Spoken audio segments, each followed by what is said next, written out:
Hello नमस्कार दोस्तों, जय हिंद, वंदे मातरम, भारत माता की जय। No clipping no drama, only काम की बात, मेरा क्लास के साथ। दोस्तों आप देख सकते हैं कि मध्य प्रदेश पुलिस कांस्टेबल भर्ती 2021 की हम बात कर रहे हैं और इसका फॉर्म ऑलरेडी भरा चुके हैं और इसके बाद 2-3 बार इसकी एग्ज़ाम डेट भी पोस्टपोन्ड हो चुकी है। लेकिन अब इसका जो एग्ज़ाम है दोस्तों जनवरी 2022 में होने वाला है। जी हाँ दोस्तों, 16 जनवरी के आसपास आपके एग्ज़ाम स्टार्ट हो जाएंगे। यदि आपने अपनी स्टडी अभी स्टार्ट नहीं की है तो प्लीज़ अब ज़रूर स्टार्ट कर दिए, क्योंकि समथिंग एक डेढ़ महीने बाद ही आपके एग्ज़ाम स्टार्ट हो जाएंगे। तो दोस्तों आज हम प्रश्न पत्र 16 की हम बात कर रहे हैं, इसके अंतर्गत हम इससे स्टडी करना स्टार्ट करेंगे। तो दोस्तों आगे बढ़ने से पहले हम आपसे रिक्वेस्ट करना चाहेंगे कि यदि आप हमारे चैनल पर नए हो तो प्लीज़ हमारे चैनल को जरूर सब्सक्राइब करना और हमारी लेटेस्ट अपडेट के लिए बेल आइकन पर भी प्रेस कर देना। तो दोस्तों चलते हैं हम आगे। दोस्तों देख सकते हैं कि Madhya Pradesh professional examination board Bhopal MP police constable recruitment 2021 और जिसमें इंपॉर्टेंट डेट्स की हम बात करें दोस्तों तो application begin date 16/1/2021 and last date for applying online 11/2/2021। जी हाँ दोस्तों, 16 जनवरी 2021 से लेकर 11 फरवरी 2021 तक इसके फॉर्म भर सकते थे। इसके बाद इसकी करेक्शन की डेट थी 15 फरवरी 2021। तो दोस्तों इसके फॉर्म ऑलरेडी भर चुके हैं। इसके बाद एग्जाम डेट आप देख सकते हैं कि 6/4/2021 मतलब 6 अप्रैल 2021 को इसका एग्जाम होना था, लेकिन कोविड के तहत इसका एग्जाम नहीं हुआ, एग्ज़ाम डेट पोस्टपोन्ड हो गई और अब इसका जो एग्ज़ाम है जनवरी 2022 में होने वाला है। जी हाँ दोस्तों, 16 जनवरी के आसपास इसका एग्ज़ाम स्टार्ट हो जाएंगे और अभी तक आपने अपनी स्टडी स्टार्ट नहीं की है तो प्लीज़ ज़रूर स्टार्ट कर दी। तो यहाँ पे हम देखेंगे दोस्तों फिजिकल में, तो कैटेगरीज वाइज फिजिकल में देखेंगे तो जो यहाँ पे नहीं, यहाँ पे देखेंगे हम कि आपकी फिजिकल स्टैंडर्ड क्या होना चाहिए। हाइट में आप देखेंगे जैसे कि जनरल EWS और SC कैटेगरी से आप बिलोंग करते हो तो 168 सेंटीमीटर आपकी हाइट होना चाहिए। ST कैटेगरी से आप बिलोंग करते हो तो 160 सेंटीमीटर आपकी हाइट होना चाहिए। साथ में general EWS SC category female की हम बात करें तो 155 सेंटीमीटर आपकी हाइट होना चाहिए और फीमेल में ST कैटेगरी की हम बात करें दोस्तों तो 155 सेंटीमीटर आपकी हाइट होना चाहिए। साथ में चेस्ट आपका जनरल EWS और SC कैटेगरी के लिए देखेंगे तो 81 to 86 सेंटीमीटर आपकी होना चाहिए, जो कि 81 आपकी मिनिमम और एक्सपांडेबल होना चाहिए आपका 86 सेंटीमीटर। साथ में आपका चेस्ट होना चाहिए ST कैटेगरी के लिए 76.81 सेंटीमीटर। इसके बाद फीमेल कैटेगरी का चेस्ट मेजरमेंट नहीं होता है। इसके बाद रनिंग आप देखेंगे दोस्तों को, रनिंग आपकी है 800 मीटर इन 2 मिनट 45 मिनट सेकंड के अंदर, ठीक है ना। आपने 800 मीटर को कंप्लीट करना होगा 2 मिनट 45 सेकंड के अंदर। इसके बाद आप देखेंगे दोस्तों कि 800 मीटर इन 4 मिनट, तो आपको 800 मीटर 4 मिनट में कंप्लीट करना होगा फीमेल के लिए, ठीक है ना, यदि आप फीमेल आप देख सकते हैं। और इसके बाद गोला फेंक में देखेंगे 19 फीट, जहाँ पे देखेंगे जनरल EWS SC और ST के लिए 19 फीट आपको फेंकना होगा। इसके बाद गर्ल्स को 15 फीट फेंकना होगा। इसके बाद लॉन्ग जंप आप देखेंगे 13 फीट आपको जंप करना होगा और गर्ल्स के लिए 10 फीट करना होगा। इसके बाद जहाँ पे आप देख सकते हैं कि आपकी जो एग्ज़ाम सिटी है आप देख ही सकते हैं कि भोपाल, इंदौर, जबलपुर, ग्वालियर, उज्जैन, नीमच, रतलाम, मंदसौर, सागर, सतना, खंडवा, गुना, दमोह, सीधी, छिंदवाड़ा एवं बालाघाट।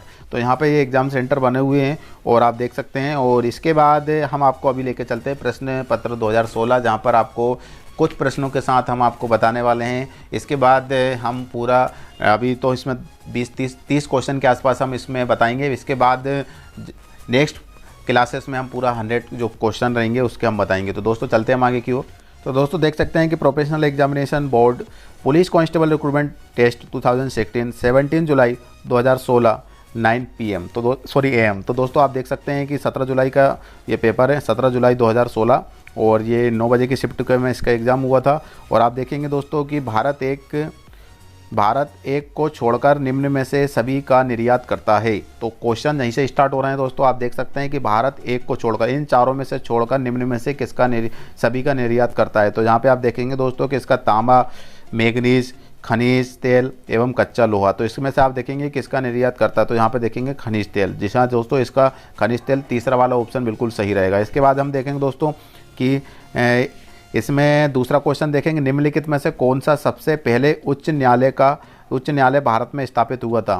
क्वेश्चन एक बार फिर से रिपीट करते हैं, निम्नलिखित में से कौन सा सबसे पहले उच्च न्यायालय भारत में स्थापित हुआ। तो यहाँ पे देखेंगे मद्रास उच्च न्यायालय, बम्बई उच्च न्यायालय, कलकत्ता उच्च न्यायालय, इसके बाद इलाहाबाद उच्च न्यायालय। तो आप देखेंगे दोस्तों कि इसमें से कौन सा ऑप्शन सही रहेगा। सबसे पहले निम्नलिखित में से सबसे पहले उच्च न्यायालय भारत में कहाँ स्थापित हुआ था, तो उच्च न्यायालय अभी तो जबलपुर में है। अभी देखेंगे मध्य प्रदेश, मद्रास उच्च न्यायालय, बम्बई, कलकत्ता, इलाहाबाद। तो यहाँ पे हम देखेंगे इसका जो सही आंसर है दोस्तों कलकत्ता उच्च न्यायालय। तो कलकत्ता में इसका उच्च न्यायालय स्थापित हुआ था भारत में सबसे पहले।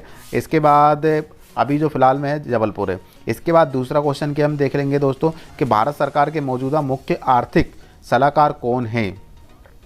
भारत सरकार के मौजूदा मुख्य, ये तो पुराना क्वेश्चन है 2016 के अकॉर्डिंग, लेकिन अभी इस टाइम दूसरे हैं। तो यहाँ पे देख सकते हैं सुब्रमण्यम स्वामी, अरविंद सुब्रमण्यम, इसके बाद कौशिक बसु और रघुराम राजन। तो इसका सही आंसर है दोस्तों आप देख सकते हैं कि अरविंद सुब्रमण्यम।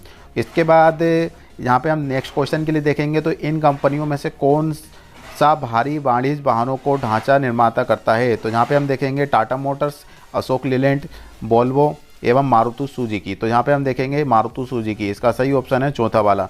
इसके बाद हम देखेंगे दोस्तों नेक्स्ट क्वेश्चन के लिए, तो यहाँ पे देखेंगे कि निम्न प्रश्न में से पहले दो पदों के बीच किसी प्रकार से कोई संबंध है। निम्न विकल्प में से चौथा पद चुनिए, इसका तीसरे पद के साथ उसी प्रकार का संबंध है। तो यहाँ पे देखेंगे HSOGST, HOGST, HGOST, HGSOT। तो यहाँ पे हम देखेंगे ये नंबर है और इसके बाद यहाँ पे रेशियो, फिर अनमम्स, इसके बाद घोष्ट। तो यहाँ पे देखेंगे जिस तरीके से इनका संबंध इससे, इसी तरीके से घोष्ट का संबंध इनमें से किससे होगा। तो यहाँ पे देखेंगे इसका संबंध है दोस्तों HGSOT से, ठीक है। इसके बाद नेक्स्ट क्वेश्चन के लिए देखेंगे सूर्य मंदिर यहाँ स्थित है। सूर्य मंदिर आपको पता है कहाँ है, तो अमृतसर, कोणार्क या हम्पी या फिर अजंता एलोरा। तो यहाँ पे आप देखेंगे दोस्तों इसका सही आंसर है कोणार्क। कोणार्क में सूर्य मंदिर है। इसके बाद हम देखेंगे नेक्स्ट क्वेश्चन के लिए, यह विकल्प चुनिए जो दिए गए कथनों एवं निष्कर्षों के बारे में सही है। तो इसका ऑप्शन है, यहाँ पे कथन ये है, सही बल्ले गेंद है, सभी गेंदे गुब्बारे हैं। और इसके बाद निष्कर्ष में हम देखेंगे, पहला निष्कर्ष क्या कह रहा है, कुछ गुब्बारे बल्ले हैं और सभी गुब्बारे बल्ले हैं, ठीक है। तो इसमें से कौन सा निष्कर्ष निकल रहा है। कथन क्या कहना चाह रहा है, सभी बल्ले गेंदे, जो बल्ले हैं वो सभी क्या है गेंदे, और सभी जो गेंदे हैं वो गुब्बारे हैं। जो गेंदे हैं वो गुब्बारे हैं और जो बल्ले हैं वो गेंदे हैं। तो हम देखेंगे कुछ गुब्बारे बल्ले हैं और सभी गुब्बारे बल्ले हैं। तो यहाँ पे देखेंगे निष्कर्ष क्या निकलेगा, तो केवल निष्कर्ष एक निकलता है, केवल निष्कर्ष दो निकलता है, दोनों निष्कर्ष एक और दो निकलते हैं, निष्कर्ष एक या दो में से नहीं निकलता। तो इसका सही ऑप्शन है दोस्तों केवल निष्कर्ष एक निकलता है। मतलब इसका निष्कर्ष एक कैसे निकल रहा है, आप देखेंगे कि कुछ गुब्बारे बल्ले हैं। तो इसका सही ऑप्शन है कुछ गुब्बारे बल्ले, निष्कर्ष एक निकल रहा है, ठीक है। केवल निष्कर्ष एक निकलता है, ठीक है। इसके बाद हम देखेंगे दोस्तों चंबल कहाँ से आरंभ होती है। जो चंबल नदी है वो कहाँ से आरंभ होगी, तो आप देखेंगे जनपद पहाड़ियों से, इसके बाद मक्कई सीमाओं से, सागर जिले से या फिर रीवा जिले से। ऑप्शन आप फिर से देखिए, जनपद पहाड़ियों से, मक्कई सीमाओं से, सागर जिले से या फिर रीवा जिले से। तो चंबल नदी इनमें से कहाँ से स्टार्टिंग होती है, आरंभ होती है। तो हम देखेंगे दोस्तों इसका सही आंसर है जनपद पहाड़ियों से। इसका सही आंसर है जनपद पहाड़ी, मतलब पहला वाला ऑप्शन आपका सही है। इसके बाद हम देखेंगे क्वेश्चन, ये जहाँ से स्टार्ट हो रहा है हिंदी का, संख्या देश के दूसरे और 8वें स्थान के, दूसरा आप देख सकते हैं कि 9 है और 8वें स्थान के अंक आपस में बदल दिए गए हैं। जहाँ पे देखते हैं कि 1 2 3 4 5 6 7 8, ठीक है ना। तो इसके अंक बदल दिए गए हैं। इसी तरह चौथे और 5वें के स्थानों पर अंक आपस में बदल दिए गए हैं।